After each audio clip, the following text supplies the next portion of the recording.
करेंगे या मरेंगे महात्मा गांधींचे हे शब्द. खरं तर हे शब्द नव्हते, ही एक गर्जना होती, भारताच्या स्वातंत्र्याच्या अंतिम लढाईची. याच शब्दांनी लाखो भारतीयांना एका अशा निर्णायक लढाईसाठी पेटवून दिलं जिथे ध्येय एकच होतं, संपूर्ण स्वातंत्र्य. तर आज आपण भारताच्या इतिहासातल्या त्याच निर्णायक दशकावर नजर टाकणार आहोत.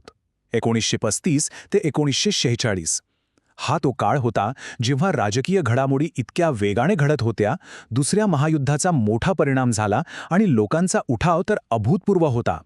या सगळ्या गोष्टींनी मिळून भारताच्या स्वातंत्र्याचा मार्ग कसा तयार झाला तेच आज आपण समजून घेणार आहोत. चला तर मग या काळाचा आपण टप्प्याटप्प्याने आढावा घेऊया. आधी बघूया की त्यावेळची राजकीय पार्श्वभूमी काय होती, मग दुसऱ्या महायुद्धाने परिस्थिती कशी बदलली ते पाहू. त्यानंतर छोडो भारत आंदोलनाचा उद्रेक, जनतेचा भूमिगत लढा आणि हो, सुभाषचंद्र बोस यांच्या आझाद हिंद सेनेच्या शौर्याबद्दलही जाणून घेऊ. चला सुरुवात करूया 1930च्या दशकाच्या मध्यापासून. तेव्हा राजकीय पटलावर नेमकं काय सुरू होतं? एक नवीन कायदा तर आला होता, पण त्यासोबतच लोकांमध्ये असंतोषही वाढत चालला होता. म्हणजे बघा, 1935च्या कायद्याने एक मोठी योजना मांडली होती. कल्पना अशी होती की ब्रिटिश शासित प्रांत आणि भारतातली वेगवेगळी संस्थानं यांना एकत्र आणून एक संघराज्य बनवायचं. पण ही योजना कधीच प्रत्यक्षात आली नाही. का? कारण संस्थानांना वाटत होतं की आपली स्वायत्ता जाईल, आपलं महत्त्व कमी होईल.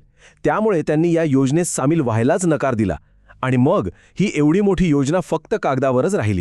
पण असं असलं तरी 1937च्या प्रांतिक निवडणुकांमध्ये काँग्रेसला जबरदस्त यश मिळालं. त्यांनी 11 पैकी 8 प्रांतांमध्ये बहुमत मिळवून स्वतःची सरकार स्थापन केली. या सरकारांनी शेतकऱ्यांसाठी कर्ज निवारण कायदा आणला, राजकीय कैद्यांची सुटका केली, अशी अनेक महत्त्वाची लोकोपयोगी कामं केली. आता बघूया की या परिस्थितीत एक मोठा टर्निंग पॉइंट कसा आला, आणि तो होता दुसरं महायुद्ध. या जागतिक युद्धामुळे भारताच्या स्वातंत्र्याची लढाई एका अत्यंत निर्णायक वळणावर येऊन पोहोचली. झालं असं की 1939 मध्ये व्हाईसरॉय लॉर्ड लिनलिथगो यांनी भारतीय नेत्यांना काहीही न विचारता परस्पर घोषणा करून टाकली की भारत इंग्लंडच्या बाजूने युद्धात उतरला आहे. गंमत बघा, इंग्लंड म्हणत होतं की ते युरोपात लोकशाही वाचवण्यासाठी लढतायत. मग काँग्रेसने प्रश्न विचारला, जर तुमचा दावा खरा आहे तर मग भारताला तात्काळ स्वातंत्र्य का देत नाहीत? ब्रिटनने ही मागणी धुडकावून लावली आणि मग याच्या निषेधार्थ सगळ्या काँग्रेस मंत्रिमंडळांनी राजीनामे दिले. आणि इथेच सगळा खेळ बदलला. जपानच्या फौजा भारताच्या पूर्व सीमेपर्यंत येऊन धडकल्या होत्या. आता ब्रिटनला युद्धासाठी भारतीयांचं सहकार्य मिळवणं खूप गरजेचं झालं होतं. म्हणून ब्रिटिश पंतप्रधान विन्स्टन चर्चिल यांनी सर स्टॅफर्ड क्रिप्स यांना एका प्रस्तावासह भारतात पाठवलं. हा भारतीयांना युद्धासाठी तयार करण्याचा त्यांचा शेवटचा प्रयत्न होता. पण क्रिप्स मिशन सपशेल अयशस्वी ठरलं. का? कारण त्यामुळे कोणाचंच समाधान झालं नाही. काँग्रेसने ते नाकारलं कारण त्यात पूर्ण स्वातंत्र्याचं स्पष्ट आश्वासन नव्हतं. दुसरीकडे मुस्लिम लीगने ते फेटाळलं कारण त्यात पाकिस्तानच्या निर्मितीबद्दल काहीच नव्हतं. म्हणजे हा एक असा प्रस्ताव होता जो कुणालाच मान्य नव्हता. क्रिप्स मिशनच्या अपयशानंतर काँग्रेसला कळून चुकलं की आता बोलणी करून काही होणार नाही. स्वातंत्र्यासाठी एक तीव्र आंदोलन सुरू करण्याशिवाय दुसरा पर्याय नाही. आणि याच विचारातून जन्म झाला भारताच्या स्वातंत्र्य लढ्यातल्या सर्वात मोठ्या जनआंदोलनाचा, छोडो भारत आंदोलन. त्यानंतर घटना खूप वेगाने घडल्या. 14 जुलै 1942ला वर्ध्यात काँग्रेस कार्यकारिणीने ठराव मंजूर केला की ब्रिटिशांनी भारत सोडावा. आणि मग 7 ऑगस्टला मुंबईच्या गवालिया टँक मैदानावर, ज्याला आपण आज ऑगस्ट क्रांती मैदान म्हणून ओळखतो, तिथे हा ठराव प्रचंड बहुमताने मंजूर झाला. त्याच अधिवेशनात गांधीजींनी देशाला एक स्फूर्तिदायक आवाहन केलं. त्यांनी करेंगे या मरेंगे हा मंत्र दिला. याचा अर्थ होता एकतर स्वातंत्र्य मिळवायचं किंवा त्यासाठी बलिदान द्यायचं. हा तो क्षण होता जेव्हा स्वातंत्र्याची मागणी एका निर्णायक लढ्यात बदलली होती. ठराव मंजूर झाला आणि दुसऱ्याच दिवशी सकाळी ब्रिटिश सरकारने गांधीजींसकट सगळ्या प्रमुख नेत्यांना अटक केली.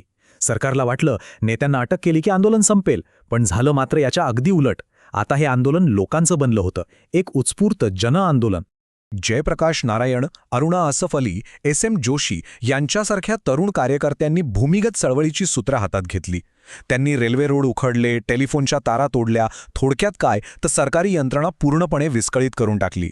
तर दुसरीकडे उषा मेहता आणि त्यांच्या सहकाऱ्यांनी मुंबईत आझाद रेडिओ नावाचे एक गुप्त रेडिओ स्टेशन सुरू केलं. यावरून देशभक्तीपर गाणी आणि बातम्या प्रसारित करून लोकांचं मनोधैर्य वाढवलं जात होतं. या आंदोलनात देशातल्या तरुण आणि विद्यार्थ्यांनी दिलेलं बलिदान तर आपण विसरूच शकत नाही.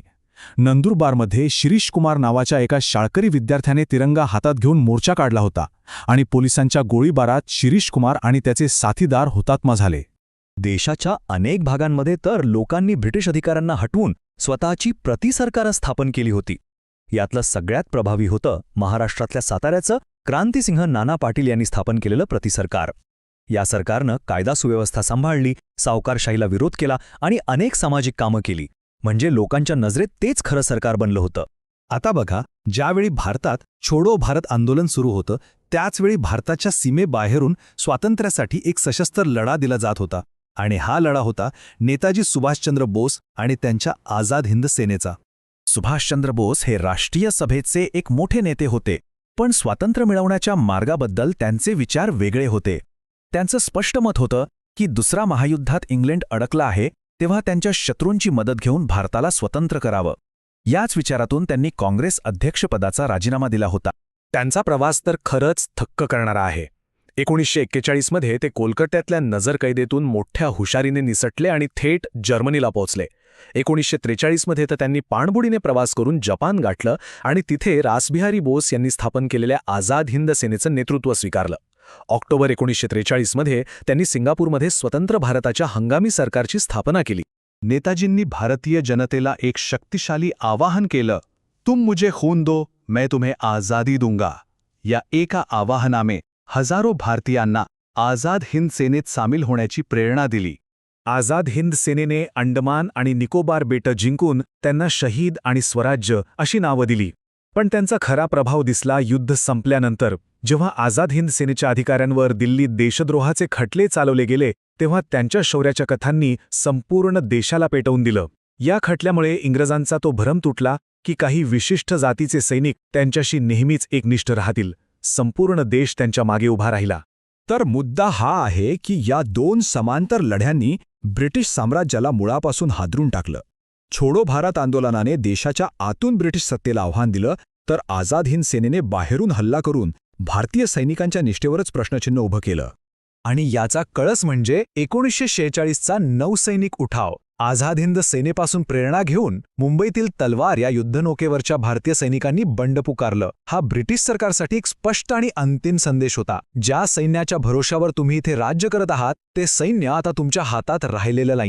आणि हे सगळं आपल्याला एका महत्त्वाच्या प्रश्नावर आणून सोडतं.